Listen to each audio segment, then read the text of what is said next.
வாழ்க அன்புடன் வளர்க நன்றி உணர்வுடன் மணிவண்ணன் பிரபஞ்ச சக்தி. நம்மளுடைய சேனலில் த லா ஆஃப் ஒன் அந்த புத்தகத்தில் இருக்கக்கூடிய சில கருத்துக்கள், முக்கியமான கருத்துக்களை நம்ம பார்த்துட்ருக்குறோம். அது சார்ந்த கூடுதல் தகவல்களையும் நம்ம பார்த்துட்ருக்குறோம். நம்முடைய சேனல் நீங்கள் இப்போ தான் முதல் தடவையாக பார்க்குறீங்க அப்படின்னா, முதல் தடவையாக நீங்கள் பார்க்குற நீங்கள் சப்ஸ்கிரைப் பண்ணாமலே பார்த்துட்ருக்குறீங்க. அதனால் உடனே சப்ஸ்கிரைப் பண்ணிவிடுங்க.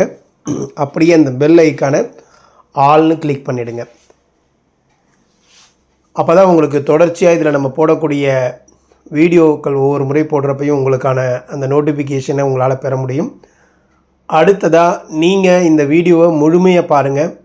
இடையில ஸ்கிப் பண்ணிங்க அப்படின்னா, முதல்ல பார்க்கக்கூடிய ஒரு 8 பேர் 9 பேர் நீங்கள் முழுமையாக பார்த்தீங்க அப்படின்னா, நிறைய நபர்களுக்கு இது அந்த யூடியூப்பை நிறைய பேருக்கு ப்ரொமோட் பண்ணும். அது நீங்கள் பண்ணக்கூடிய ஒரு முக்கியமான சேவையாக பார்க்கப்படுது. அதனால் இதை முழுமையாக பாருங்கள், லைக் பண்ணுங்கள், கமெண்ட் பண்ணுங்கள். ரொம்ப ரொம்ப முக்கியமானது. இன்றைக்கி நம்ம பார்க்க போகிறது என்ன அப்படின்னு கேட்டிங்கன்னா, நம்ம இன்றைய காணொலியில் இந்த லா ஒன்னில் என்ன சொல்கிறாங்க அப்படின்னு பார்த்தீங்கன்னா, ஈகோ வெஸ் ட்ரூ செல்ஃப், அதாவது அகங்காரமும் உண்மையான நான் அப்படிங்கிறதுக்கான தன்மை அப்படிங்கிறத பற்றி சொல்கிறாங்க. அதாவது இப்போ நம்ம ஒவ்வொருத்தருக்குள்ளேயும் 2 நான் இருக்குது. நான் அப்படின்னா, நான் அப்படின்னு சொல்லும்ல, எதாக இருந்தாலும் அந்த நான் 2 இருக்குது அப்படின்றாங்க. ஒன்று என்ன அப்படின்னா பொய்யான நான் அப்படின்னு அர்த்தம். அது பொய்யானது. அந்த நான் அடையாளப்படுத்திக்கிறோம் இல்லையா, அது பொய்யானது. இன்னொரு நான் என்ன அப்படின்னா ட்ரூ செல்ஃப், அது உண்மையானது, உண்மையான நான் அப்படின்னு சொல்லலாங்க. இந்த 2 நான் தான் இங்கே முக்கியமான பார்ட்டு. இதில் என்ன அப்படின்னா, ஒரு ஆக்டர் இருக்கார் அப்படின்னா, அவர் ரோல் ப்ளே பண்ணுறாரு. அந்த ரோல் ப்ளே ஈகோ. அவர் உண்மையான மனிதராக இருக்கார் இல்லையா, அவர் தானே உண்மையான மனிதர். அவர் ட்ரூ செல்ஃப் அப்படின்னு வச்சுக்கலாம். எப்படி இந்த டிஃப்ரெண்ட் நம்ம புரிஞ்சுக்கிறது? இப்போ ஒரு ஆக்டர் நடிக்கிறார்ல, ஏதோ ஒரு பாத்திரத்தில், ஏதோ ஒரு கதாபாத்திரத்தில் நடிக்கிறாருன்னா அது ஈகோ. அவர் யார்? அவர் பேர் என்ன? அவர் தான் ட்ரூ செல்ஃப் அப்படின்னு நீங்கள் அதை பொருள் எடுத்துக்கணும். இப்போ பார்த்தீங்க அப்படின்னா, ஈகோ அப்படிங்கிறது ஒரு ரோல், அதாவது ஒரு அடையாளம், ஒரு கதாபாத்திரம் அப்படின்னு வச்சுக்கோங்க. ட்ரூ செல்ஃப் அப்படிங்கிறது ரியாலிட்டி, அதுதான் உண்மை அப்படிங்கிறத நம்ம புரிஞ்சுக்கணும். அப்போ ஈகோ அப்படின்னா என்ன அப்படிங்கிறத நம்ம தெளிவாக, அகங்காரம் அப்படின்றது ஏன் வருது அப்படின்னா, நான் யார் அப்படிங்கிறத, நான் யாருன்னு நினைக்கிறேன் அப்படின்றது, இது அங்கிருந்தால் உருவாகுது. சொசைட்டி, எக்ஸ்பீரியன்ஸ்லேருந்து, பயத்துலேருந்து, கம்பேரிசன், இன்னொரு தர கம்பேரிசன் பண்ணுறதுலேருந்து உருவாகிறது. இந்த ஈகோடைய நிலை என்ன அப்படின்னா, நான்கிறது பெட்டர், நான் தான் கரெக்டு அப்படின்னு சொல்லும். அப்படி இல்லைன்னா என்னை யாரும் ஜட்ஜ் பண்ணக்கூடாது அப்படின்னு சொல்லும். வேலிடேஷன், நம்மளை மதிக்கணும் அப்படின்ற எண்ணத்தை கொடுக்கக்கூடியதாக இருக்கும். என்னை மதிக்கணும், நான் யார் தெரியுமா, நான் என்னுடைய மதம் என்ன, என்னுடைய மொழி என்ன, என்னுடைய பாரம்பரியம் என்ன, என்னுடைய ஜாதி என்ன, என்னுடைய சமூகம் என்ன, நான் என்ன படிச்சிருக்கேன், எனக்குள்ளே இருக்கிற கல்வி அறிவு என்ன, நான் எந்த போஸ்ட்டில் இருக்கேன் தெரியுமா, நான் என்ன பதவியில் இருக்கேன் தெரியுமா, அப்படின்ற எல்லாத்துக்கும் ஒரு அடையாளத்தை வச்சுக்கிட்டு பேசும் இல்லையா, அந்த நான் இதை பார்த்தீங்க அப்படின்னா, ஒரு மாஸ்க் போட்டிருக்க மாதிரி நீங்கள் அதை அணிந்திருத்தீங்கன்னா அது நீங்கள் அல்ல, அது உங்களுக்கு மேலே போட்டிருக்க ஒரு அடையாளம். இதுதான் ஈகோ. இப்படி தான் அந்த ஈகோ நம்மளை சுற்றி இது பின்னப்பட்டிருக்கு. ட்ரூ செல்ஃப், உண்மையானது, உண்மையான நான் அப்படின்னா என்ன அப்படின்னு பார்த்தீங்கன்னா, அது ரொம்ப காமாக இருக்கும், அமைதியாக இருக்கும், ரொம்ப அவேர்னஸோடு இருக்கும், அடுத்து லவ்விங் இருக்கும், பீஸ்ஃபுல் இருக்கும். இந்த விஷயங்கள் அதுகிட்ட இருக்கும். அதாவது இது எப்படின்னா, வானத்தை பாருங்களேன், வானத்தில் மேகங்கள், அதுதான் தாட்ஸ், ஈகோ அந்த மாதிரி உருவாகிறது. அது வரலாம் போகலாம், ஆனால் வானம் பாதிக்கவே பாதிக்காது. வானம்ன்ற அந்த ஒரு விஷயம் இருக்குல்ல, அது அப்படியே இருந்துகிட்ருக்கும். அப்போ நீங்கள் வானம், ஈகோங்கிறது மேகம், அது போயிட்டு இருக்கும், ஆனால் நீங்கள் அப்படியே தான் இருப்பீங்க. இது ரெண்டுக்கும் பார்த்தோம் அப்படின்னா, ஈகோ அப்படிங்கிறது எங்கேருந்து வருதுன்னா பயத்தினால வருது. இது உண்மையான நான்கிறது லவ்னால் வருது. ஈகோ கம்பேர் பண்ணுறதுனால வரும். இந்த ட்ரூ செல்ஃப் எப்படி இருக்குன்னா, அக்செப்ட் பண்ணிக்கிறதுனால அது நம்மளை ஏற்றுக்கும். இந்த ஈகோங்கிறது கண்ட்ரோல், இது அலோ பண்ணும், அது ரியாக்ட் பண்ணும், இது என்ன அப்படின்னா ரெஸ்பாண்ட் பண்ணும். ஐடென்டிட்டி, ஒரு அடையாளத்தை உருவாக்கக்கூடியதாக இருக்கும் ஈகோ. இது அவேர்னஸை கொடுக்கக்கூடியதாக இருக்கும் இந்த உண்மையான நான் அப்படிங்கிறது. இந்த ஈகோ அப்படிங்கிறது எப்படி உருவாகுது அப்படின்னா, ஒரு குழந்தை வளர்கிற காலத்தில் அதுக்கு ஒரு பெயர் வைக்கிறது, மதிப்பு, கம்பேரிசன் இதெல்லாம் கொடுப்பாங்க. அப்போ ஸ்லோலி அதை என்ன பண்ணுவாங்க அப்படின்னா, அந்த மைண்டே கொஞ்சம் கொஞ்சமாக இதுதான் நான் அப்படின்னு சொல்லி நம்ப ஆரம்பிக்கும். ஆனால் அது வந்து ஒரு ஸ்டோரி மட்டும்தான். இப்போ என்ன ஆகுது அப்படின்னா, ஒரு சோசியல் மீடியாவில் ஒரு ப்ரொஃபைல் வச்சுக்கிற மாதிரி, அது வந்து உங்களுடைய ஃபுல் ரியாலிட்டி கிடையாது. ஆனால் அதை நம்ம வச்சுக்குவோம். இது எப்படி ஈகோ வந்துகிட்டே இருக்குது அப்படின்னு பார்த்தீங்கன்னா, அதாவது வந்து நான் நல்லவன் தான், நான் ஹெல்ப் பண்ணுறேன், நான் ரைட்டு அப்படின்ற ஒரு தாட்டை க்ரியேட் பண்ணும். ஆனால் உள்ளுக்குள்ளே என்ன இருக்குன்னா, என்னை மதிக்கணும், என்னை வந்து மற்றவங்கள கண்ட்ரோல் பண்ணுற மாதிரி இருக்கக்கூடியதாக இருக்கும். ஆனால் எப்படி தெரியும் நான் ஈகோவில் இருக்கிறேனா அப்படின்னு நம்ம எப்படி தெரிஞ்சுக்கலாம் அப்படின்னு பார்த்தீங்கன்னா, நான் வந்து ஈஸியாக ஹர்ட் ஆகிறேனா அப்படின்னு பாருங்கள்.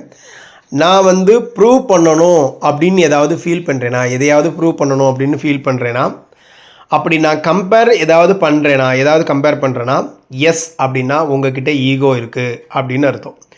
உண்மையானது அப்படின்றது, உண்மையான நான் அப்படிங்கிறது என்ன அப்படின்னா, அவங்க ரொம்ப அமைதியாக இருப்பாங்க, கிளியராக இருப்பாங்க, எதையும் ப்ரூவ் பண்ணணும்னு நினைக்க மாட்டாங்க, அவங்கக்கிட்ட அந்த பயமே இருக்காது.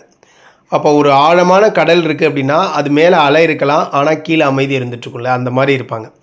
அப்போ உண்மையான லைஃப்பில் யாரோ உங்களை வந்து என்ன பண்ணுறாங்க அப்படின்னு கேட்டிங்கன்னா, கிரிட்டிசைஸ் பண்ணுறாங்க அப்படின்னு வச்சுக்கோங்க.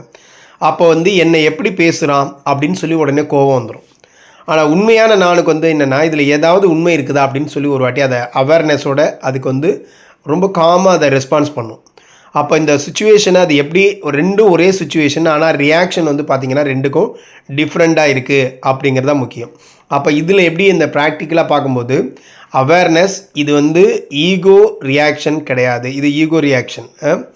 அடுத்து ரெண்டாவது வந்து அப்படியே நிறுத்தி பார்க்குறது. மூணாவது விஷயம் என்னென்னா, அதை அப்சர்வ் பண்ணும், அதுக்கு எந்த ஜட்ஜ்மெண்ட்டும் பண்ணாமல் அப்சர்வ் பண்ணும். நாலாவது விஷயம், இந்த ட்ரூ செல்ஃப்லேருந்து தான் ரெஸ்பாண்ட், அப்படி உண்மையானதுலேருந்து அதுக்கு ரெஸ்பாண்ட் பண்ணும். ஸோ ஒரு மிரர் மாதிரி அது வந்து ரிப்ளைக் பண்ணும், ஆனால் ரியாக்ட் பண்ணாது. சரிங்களா? இதுதான் ரொம்ப ரொம்ப முக்கியம். இந்த ஈகோங்கிறது ஒரு ஸ்டோரி, ட்ரூ செல்ஃபுங்கிறது ரியாலிட்டி அப்படிங்கிறத நம்ம புரிஞ்சுக்கணும். அப்போ நீங்கள் ஈகோ கிடையாது, நீங்கள் அதை வந்து அப்சர்வ் பண்ணுகிற ஒரு அவேர்னஸ் அப்படிங்கிறத நம்ம புரிஞ்சுக்கணும். சரிங்களா? இதுதான் ரொம்ப ரொம்ப முக்கியமானது. இதில் நம்ம இன்னும் இதை பற்றி கொஞ்சம் விரிவாக விளக்கமாக பார்க்கணும் அப்படின்னா, உங்களுக்குள்ளே வந்து ரெண்டு விஷயம் இருக்குதுன்னு சொன்னோம் இல்லையா? அப்சர்வர் அப்படிங்கிறது ட்ரூ செல்ஃப். அப்சர்வராக ஒருத்தர் கவனிச்சிக்கிட்டே இருக்கார் அப்படின்னா அவர் வந்து ட்ரூ செல்ஃப். ஐடென்டிட்டி பில்டராக ஒருத்தர் இருக்கார், ஐடென்டிட்டி பில்டராக இருக்காருன்னா அவர் வந்து, அதாவது உங்களுக்குள்ள ஒரு அடையாளத்தை உருவாக்கிக்கிட்டே இருக்கிறார் இல்லையா, அவர் வந்து ஒரு ஈகோ. இப்போ ஒரு திரையரங்குக்கு போகிறீங்க, அங்கே திரையரங்கில் வந்து பார்த்தீங்கன்னா ஸ்க்ரீன் இருக்கும். அந்த ஸ்க்ரீன் வந்து யார் அப்படின்னா அவர் தான் ட்ரூ செல்ஃப், உண்மையான நபர். அங்கே மூவி ஓடுது, அந்த மூவி தான் ஈகோ. வேறு மூவி வந்துகிட்டே இருக்கும், நிறைய மூவியெல்லாம் போயிட்டுருக்கும், நிறைய கதாபாத்திரங்கள் எல்லாம் நடிச்சிட்டே இருக்கும், எல்லாம் இருக்கும். அந்த மூவி மாறிக்கிட்டே இருக்கும், ஆனால் அந்த ஸ்க்ரீன் மாறாது. அப்போ அந்த மூவி சேஞ்ச் ஆகிட்டே இருக்கும், ஆனால் ஸ்க்ரீன் சேஞ்ச் ஆகாது. அப்போ இந்த ஈகோ அப்படிங்கிறது என்னென்னா, சேஞ்சிங் ஐடென்டிட்டி, அதாவது ஒரு அடையாளத்தை மாற்றிக்கிட்டே இருக்கிறது. இந்த நான்கிறதுக்கு வந்து ஒவ்வொன்றுக்கும் ஒவ்வொரு இடத்துலையும் சொசைட்டியில் இருக்கட்டும், அல்லது அவங்க படிச்சிருக்கிறாங்க அந்த ஒர்க்கிங் பிளேஸாக இருக்கட்டும், இல்லை அவங்க வேறு இருக்கக்கூடிய எந்த ஒரு ஸ்பிரிச்சுவலாக இருக்கக்கூடிய இடமா இருக்கட்டும், எல்லா இடத்துலையும் அவங்களுக்குன்னு ஒரு அடையாளத்தை உருவாக்கிக்கிட்டு அதுதான் நான் நம்பிட்டு வாழ்ந்துட்டுருப்பாங்க. ஆனால் இந்த ட்ரூ செல்ஃப் என்ன பண்ணுவாங்கன்னா, அவேர்னஸோடு இருப்பாங்க, காமாக இருப்பாங்க, பீஸ்ஃபுல்லாக இருப்பாங்க. பார்த்திங்கன்னா அவங்க வந்து ஏற்றுக்குவாங்க, அக்செப்ட் பண்ணிக்குவாங்க, ரெஸ்பாண்ட் பண்ணுவாங்க, ரியாக்ட் பண்ண மாட்டாங்க. இதுதான் இந்த ஈகோ எப்படி உருவாகுது அப்படின்னு பார்த்தீங்கன்னா, குழந்தை காலத்துலேருந்தே நீ நல்ல பையன், நீ இதை செய்யணும், நீ அவனை போல் இருக்கணும், நீ இப்படி இருந்துடக்கூடாது, நீ அப்படி தான் இருக்கணும், நீ கொஞ்சம் நல்லா இப்படி இருக்கிற, நீ ரொம்ப அழகாக இருக்க, நீ இந்த மாதிரி ஏதாவது சொல்லியே அவன் மைண்டை வந்து என்ன பண்ணுவாங்கன்னா க்ரியேட் பண்ணிகிட்டே இருப்பாங்க. அப்போ அவனுக்குள்ளே ஒரு செல்ஃப் இமேஜ் உருவாகுது. அது வந்து கிராஜுவலி என்ன ஆகும் அப்படின்னு கேட்டிங்கன்னா, அதை நம்பி அதுக்குன்னு ஒரு லேபிள் கொடுத்து அதுக்குன்னு ஒரு ரோல் ஆகி அது என்ன ஆகுன்னா பில்ட் ஆகிருக்கும் அவனுக்குள்ளேயே. அப்போ ஒரு கேம் கேரக்டர் உருவாக்குன மாதிரி, ஒரு கேமுக்கு கேரக்டர் உருவாக்குன மாதிரி நீங்கள் க்ரியேட் பண்ணிகிட்டே இருக்கிறீங்க, ஆனால் அது நீங்கள் இல்லை அப்படிங்கிறத உணர்றதில்லை. இந்த ஈகோ வந்து எப்படி வந்து வேலை செய்யுது, ஆப்ரேட் ஆகுது அப்படின்னு பார்த்தீங்கன்னா, அதாவது ஈகோவுடைய மெயின் ஃபங்க்ஷன் என்ன அப்படின்னா, ப்ரொடெக்ட் ஐடென்டிட்டி, அதாவது அடையாளத்தை பாதுகாக்கிறது. இதுதான் அதோட முக்கியமான வேலை. அப்போ அதனால என்ன பண்ணுது அப்படின்னா, கிரிட்டிசைஸ் வந்தால் ஹர்ட் ஆகும், கம்பேர் வந்தால் காம்படிஷனுக்குள்ளே போகும், ஃபெயில் ஆணுச்சுன்னா பயப்படும், தோற்று போயிடுமோ, தோல்வி பயம் வந்துடும். அப்போ அதுக்கு என்ன காரணம்னா, இந்த மாதிரி அதுக்குள்ளே ஒரு ஐடென்டிட்டியை உருவாக்குனதுனால. அப்போ ஒரு பலூன் இருக்குது, உயரத்தில் பெருசாகிட்டே இருக்குதுன்னா அது ஈகோ பெருசாகிட்டே இருக்கும். அதில் ஏதாவது ஒரு பின் பட்டுச்சுனாலே அது என்ன ஆகிடும், அவ்வளோதான், பஸ்ட் ஆகிடும், வெடிச்சிடும். அதே மாதிரி தான் இந்த ட்ரூ செல்ஃப் எப்படி இருக்குன்னா, அது வந்து பியூராக அவேர்னஸோடு இருக்கும். அது வந்து அப்சர்வ் பண்ணிகிட்டே இருக்கும், ரியாக்ட் பண்ணாது, ஜட்ஜ்மெண்ட் பண்ணாது. அது வந்து எப்படின்னு பார்த்தீங்கன்னா, ஒரு சிசிடி கேமரா இருக்கு இல்லையா, அது என்ன பண்ணும், அது பாட்டுக்கு எல்லாத்தையும் ரெக்கார்ட் பண்ணிகிட்டே இருக்கும். ஆனால் அதில் எதுலேயும் அது இன்வால்வ் ஆகாது. அதோட பணி என்ன தெரியுமா, அது பார்க்க அதுக்கு முன்னாடி வர்ற எல்லாத்தையும் ரெக்கார்ட் பண்ணிகிட்டே இருக்கும். அப்போது இந்த ரியாக்ஷன் வந்து பார்க்கும்போது யாரோ உங்களை வந்து இன்சல்ட் பண்ணுறாங்க அப்படின்னா ஈகோ என்ன பண்ணும், நான் அவனை காட்டுவேன் அப்படின்னு சொல்லி ஆங்கர் விடும், கோபம் வரும். அடுத்து அதே ட்ரூ செல்ஃப் ரெஸ்பான்ஸ் என்னன்னா, இந்த ரியாக்ஷன் எங்கிருந்து வருது அப்படின்னு யோசிக்க ஆரம்பிக்கும். இது அவேர்னஸை குறிக்கும். முக்கியமானது என்னென்னா, ஈகோ ரியாக்ட் பண்ணிவிடும், ட்ரூ செல்ஃப் ரெஸ்பாண்ட் பண்ணும். அப்போ ரொம்ப ரொம்ப முக்கியமானது என்னென்னா, ஒருத்தர் மெடிடேஷன் பண்ணிகிட்டு இருக்கிறாரு, காமாக இருக்கார், ஆனால் உள்ளே என்ன இருக்குது, நான் மற்றவர்களை விட சுப்பீரியராக இருக்கிறேன், நான் எல்லாரை விட ரொம்ப நல்ல விஷயங்களை ஃபாலோ பண்ணுறேன் அப்படிங்கிற இன்டென்ஷன் இருந்ததுன்னா அது ஸ்பிரிச்சுவல் ஈகோ. நான் ரொம்ப காலையில் எழுந்திரிச்சு நல்லா 4 மணிக்கெல்லாம் குளிச்சிட்றேன், மெடிடேஷன் பண்ணுறேன், யோகா பண்ணுறேன், சுவாமி கும்பிட்டுருக்கேன், எல்லாம் பண்ணுறேன், ரொம்ப நல்ல ஹேபிட்டை நான் ஃபாலோ பண்ணிகிட்ருக்கிறேன், மற்றவங்க மாதிரிலாம் கிடையாது, டீ கூட குடிக்க மாட்டேன் அப்படின்னு ஒருக்குள்ளே இருக்காருன்னா அவருக்குள்ளே என்ன இன்டென்ஷன் இருக்குது, நான் எல்லாரை விட ரொம்ப நல்ல ஆள் அப்படின்னு சொல்லி ஒரு ஸ்பிரிச்சுவலி ஒரு ஈகோவை அவர் உருவாக்கியிருக்கிறார். இது இருக்கிறதுலே ரொம்ப டேஞ்சரானது இது தான். அப்போது ஒரு மாஸ்க் மேலே இன்னொரு மாஸ்க்கு அவங்க போட்டுக்கிட்டு தெரிகிறது. இது எப்படி தெரியும் ஈகோவில் இருக்கேனா அப்படின்னு கேட்டால், உங்களுக்கு எளிதாக எந்த விஷயமாச்சும் ஆனாலும் ஹர்ட் ஆகி ஈஸியாக ஆகிடுவாங்க. அப்ரூவல் எதாக இருந்தாலும் அப்ரூவல் தேவைப்படும் உங்களுக்கு. அடுத்து கம்பேர் பண்ணி பார்ப்பாங்க, ப்ரூவ் பண்ணணும்னு நினைப்பாங்க. இது எல்லாம் இருந்துச்சுன்னா ஈகோ. இந்த ட்ரூ செல்ஃப் என்ன பண்ணும் அப்படின்னு கேட்டிங்கன்னா, ரியலைஸ் பண்ணும், நான் வந்து என்னுடைய தாட்ஸ் அல்ல, நாங்கிறது என்னுடைய தாட் அல்ல அப்படிங்கிறத உணரும். அப்போ என்ன பண்ணணும்னா டிஸ்டன்ஸை உருவாக்கும், கிளாரிட்டி வரும், ஃப்ரீடம் இருக்கும். அப்போது இந்த மேகம் எப்படி வந்து அது ஸ்கை இல்லை, தாட்ஸ் க்ளவுடு, நீங்கிறது ஒரு மேகம் அப்படின்ற மாதிரி தான் அது இருக்கும். ஆனால் ஈகோ என்ன ஆகுனா, நான் வந்து யூஸ்லெஸ்ஸு, ஐடென்டிட்டி கொலாப்ஸ் ஆகிடும் உடனே. ஆனால் ட்ரூ செல்ஃப் என்ன நினைக்குன்னா, இது ஒரு எக்ஸ்பீரியன்ஸு, நான் லேர்னிங் கற்றுக்கிட்டேன் அப்படின்னு நினைக்கும். ஏதாவது ஒரு விஷயம் நடக்குது, அந்த விஷயத்தில் அவங்க தோற்று போயிட்டாங்க அப்படின்னா அந்த ஈகோ உள்ளவங்க என்ன பண்ணுவாங்க அப்படின்னா, ஐயோ அவ்வளோதான் முடிஞ்சிச்சு, ஆச்சா போச்சான்னு ஒரே சத்தம் போட்டு அவங்களுக்குள்ள ஒரு கம்பேரிசன் வந்து தன்னையே வந்து யூஸ்லெஸ்ன்னு அவங்களே புலம்புற அளவுக்கு ஆகிடுவாங்க. ஆனால் இவங்க அதில் நஷ்டம் அடைஞ்சாங்கனாலோ லாஸ் ஆனாங்கன்னா அவங்க என்ன நினைப்பாங்கன்னா, பரவாயில்ல, ஓகே, அதை ஏற்றுக்குவாங்க, அடுத்ததாக நான் இதுலேருந்து கற்றுக்கிட்டேன் அப்படின்னு சொல்லுவாங்க. அப்போது அவேர்னஸ், இது வந்து ஈகோ தாட்டு. அவேர்னஸ் அடுத்து ஈகோ தாட்டை வந்து பார்த்திங்கன்னா அப்சர்வ் வித்தவுட் ரியாக்ஷன். அடுத்ததாக வந்து பார்த்திங்கன்னா ஐடென்டிட்டி, அதை வந்து பார்த்திங்க அப்படின்னா டிட்டாச் பண்ணக்கூடியதாக இருக்கும். சரிங்களா. 4வது வந்து ப்ரெசன்ட் மூமெண்ட்டில் அவங்க வந்து இப்போ என்ன இருக்குதோ அதை ஏற்றுக்குவாங்க. அப்போ இந்த மாதிரி இந்த தாட்ஸுங்கிறது ஒரு ட்ரெயின் மாதிரி, நீங்கள் ஒரு பிளாட்ஃபார்ம் மாதிரி. அப்போ ட்ரெயின் வரும் போகும், ஆனால் நீங்கள் எப்பயுமே அங்கே இருந்துகிட்ருப்பீங்க, பிளாட்ஃபார்மாக இருந்துகிட்ருப்பீங்க. அப்போது இதுதான் ரொம்ப ரொம்ப முக்கியமானது. ஈகோங்கிறது நான் நினைக்கிறேன்னா, ட்ரூ செல்ஃபுங்கிறது நான் உண்மையிலே இருக்கிறது. சரிங்களா. அப்போ நீங்கள்ங்கிறது ஈகோ கிடையாது, நீங்கள் அதை அப்சர்வ் பண்ணக்கூடிய ஒரு அவேர்னஸ் அப்படிங்கிறத நம்ம புரிஞ்சுக்கணும். அதுதான் ரொம்ப ரொம்ப முக்கியமான ஒரு விஷயம். இப்போது நம்ம இதெல்லாம் வந்து பார்க்கும்போது வந்து பார்த்திங்க அப்படின்னா, இதை ஒரு ரொம்ப தெளிவாக இன்னும் நல்லா சொல்லணும் அப்படின்னா, ஈகோ அப்படின்றத வந்து நான் அப்படின்னு நினைக்கிறதும் நீங்கள் உண்மையிலேயே இருக்கிறது என்ன அப்படின்னு ஒரு வித்தியாசம் அப்படின்னு பார்த்தோம் அப்படின்னா, நிறைய பேர் வந்து ஒரு ஹீரோ சிரிக்கிறான், அழுகுறான், எல்லாத்தையும் நடிக்கிறான், எல்லா துன்பங்களையும் அடைகிறான். ஆனால் வந்து அது ஸ்க்ரீன், அது சேஞ்ச் ஆகாது. ஆனால் ஸ்க்ரீன் என்ன ஆகாது, சேஞ்சே ஆகாது. ஆனால் அந்த ஸ்க்ரீனில் வர்ற எல்லா விஷயங்களும் சேஞ்ச் ஆகிட்டே இருக்கும். அப்போ ஈகோ அப்படின்னா சேஞ்ச் ஆகும் அப்படிங்க புரிஞ்சுக்கோங்க. ட்ரூ செல்ஃப் அப்படிங்கிறது சேஞ்ச் ஆகாது அப்படிங்கிறத புரிஞ்சுக்கோங்க. ஈகோ வந்து எக்ஸாக்ட்லி அது என்னன்னு சொல்லணும்னா, உங்களை பற்றி நீங்கள் வச்சுருக்கிற கதை, உங்களை பற்றி நீங்கள் வச்சுருக்கிற கதை தான் அந்த ஈகோ. இப்போ நான் நல்லவன், நான் வீக்கு, நான் ஸ்ட்ராங்கு, நான் ஸ்மார்ட்டு, என்னை யாரும் வந்து என்னை வந்து எல்லாருமே ரெஸ்பாண்ட் பண்ணணும், என்னை யாரும் ரிஜெக்ட் பண்ண முடியாது, நான் இதில் இப்படி தான் இருப்பேன், நான் ரொம்ப ஓப்பனாக பேசுவேன், நான் ரொம்ப கோவப்படுவேன், நான் சட்டுன்னு இப்படி தான் மூஞ்சிக்கு நேராக பேசிடுவேன், நான் இப்படி தான் எல்லார்ட்டையும் நடந்துக்குவேன், நான் ஸ்ட்ரைட் ஃபார்வேர்டு, நான் நேருக்கு நேர் எதாக இருந்தாலும் சொல்லிவிடுவேன், மற்றவங்கள மாதிரி மனசுக்குள்ளே வச்சுட்டு போக மாட்டேன் நான் அப்படின்னு ஒவ்வொரு பிம்பங்களை நம்ம உருவாக்கி வச்சுருப்போம் நம்மளை பற்றி. அதெல்லாம் எதுக்கு, அந்த ஐடென்டிட்டிலாம் என்ன, எதுக்காக அதை உருவாக்கி வச்சுருக்கோம் அப்படின்னா, நம்மளை பாதுகாத்துக்கிறதுக்காகவும், நம்மளை வந்து சில இடங்களில் வந்து டைரெக்டாக சொல்லும் பொழுது நமக்கு அது ஒரு கவசம் மாதிரி பயன்படுத்திக்குவோம். அப்படி நேருக்கு நேராக பேசிட்டிங்களா, நேருக்கு நேராக பேசி ஆகணும். ஏன்னா அவர் சொன்னதை உங்களால் தாங்கிக்க முடியாது, உடனே பேசி ஆகணும். அப்படி பேசி ஆகணும் அப்படின்னா, பேசினா தப்பாக நினச்சிட்டா என்ன பண்ணுறது, அதுக்காக என்ன பண்ணுறது, நான் இப்படி தாங்க முகத்துக்கு நேராக பேசிடுவேங்க, ஒன்றும் கோச்சிக்காதீங்க, என்னோடய ஹேபிட்டே இப்படி தான், முடிஞ்சு போச்சு. அப்போ இந்த மாதிரி சொல்லி தப்பிச்சுக்கிறதுக்காக தான் அவங்க அந்த மாதிரி தன்னை பற்றி ஒரு ஐடென்டிட்டியை உருவாக்கி வச்சுருக்காங்க. இது எல்லாமே உங்கள் மைண்டு உருவாக்குன ஒரு ஐடென்டிட்டி. இது எல்லாமே உங்கள் மைண்டு தான் உங்களுக்காக ஒரு ஐடென்டிட்டியை உருவாக்கியிருக்குது அப்படிங்கிறத புரிஞ்சுக்கோங்க.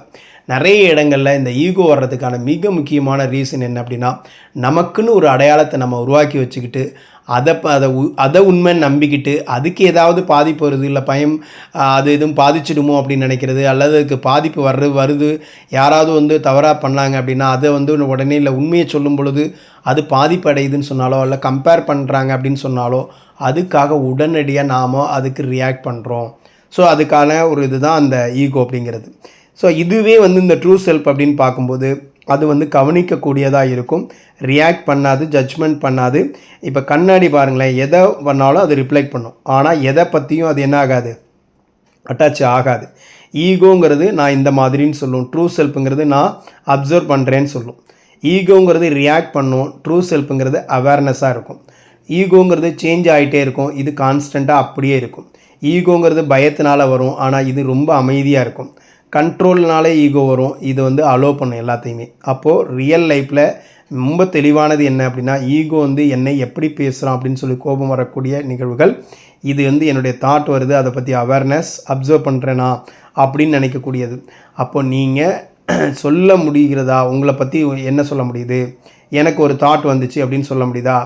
அப்போ அதனால் நீங்கள் தாட் அல்ல, எனக்கு ஒரு தாட் வந்துச்சு, எனக்கு இப்படி ஒரு தாட் வந்துச்சு, இப்படி ஒரு எண்ணம் வந்துச்சு அப்படின்னு நம்ம சொல்கிறோம்ல. அப்போ நான் கோபக்காரன், எனக்கு கோபம் வந்துச்சு அப்படின்னு சொல்கிறோம் அப்படின்னா நான் கவனிக்கிறேன்னு அர்த்தம். அப்போ நான் கிடையாது, எனக்கு கோபம் வந்துச்சு, அது ஒரு தாட், அவ்வளோதான். அப்போது நீங்கள் ஆங்கர் கிடையாது, அது வந்துச்சுங்கிற ஒரு அவேர்னஸ் உங்கள்கிட்ட இருக்குது. அப்போ அப்சர்வராக மாறி இருக்கிறீங்க.